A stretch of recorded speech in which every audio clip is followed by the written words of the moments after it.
ACID stands for Atomicity, Consistency, Isolation, and Durability, the 4 key properties that ensure reliable database transactions, even when things go wrong.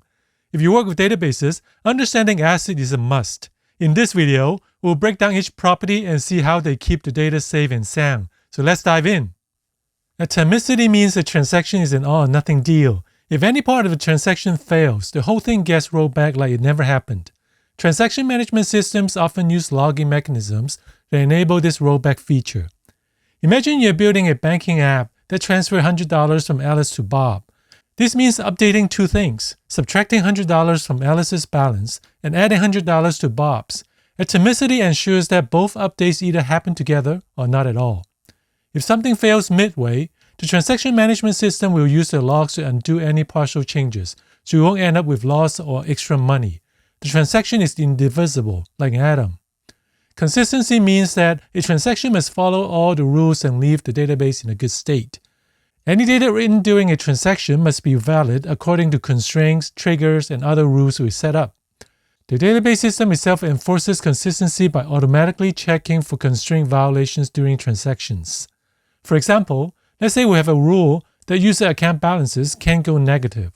If a transaction tries to withdraw more money than a user has, the database system will detect this consistency violation and cancel the transaction to keep the database consistent. Consistency stops invalid data from messing up the database. Isolation is all about how concurrent transactions interact with each other. Even if many transactions are running at the same time, isolation makes it seem like each transaction has the database all to itself. The highest level of isolation is called serializable. It makes transactions run one after another as if they were in a single line.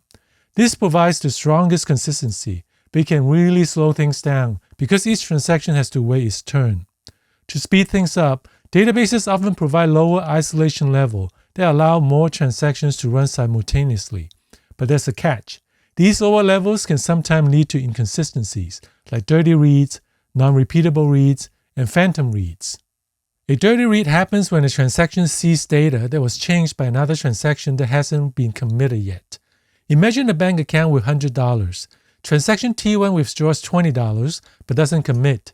If transaction T2 reads the balance before T1 commits, it will see $80. But if T1 rolls back, the $80 balance never truly existed. It's a dirty read.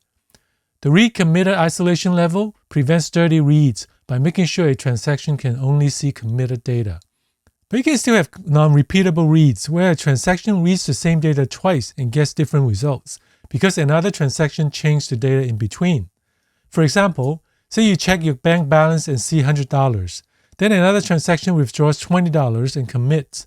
If you check your balance again in the same transaction, you will see $80. That's non-repeatable read. Read committed can also have phantom reads, where a transaction reruns a query and gets different results because another transaction added or deleted rows that match the search criteria.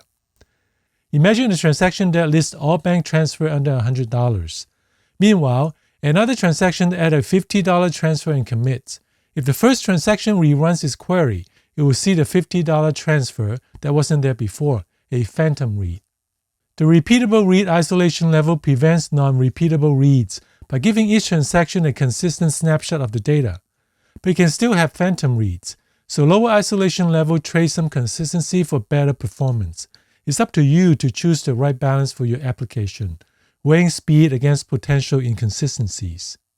Durability means that once a transaction is committed, it's permanent, even if your database crashes or loses power right after. Durability is usually achieved by writing transaction logs or using write-ahead logging to persist changes to disk before confirming the commit.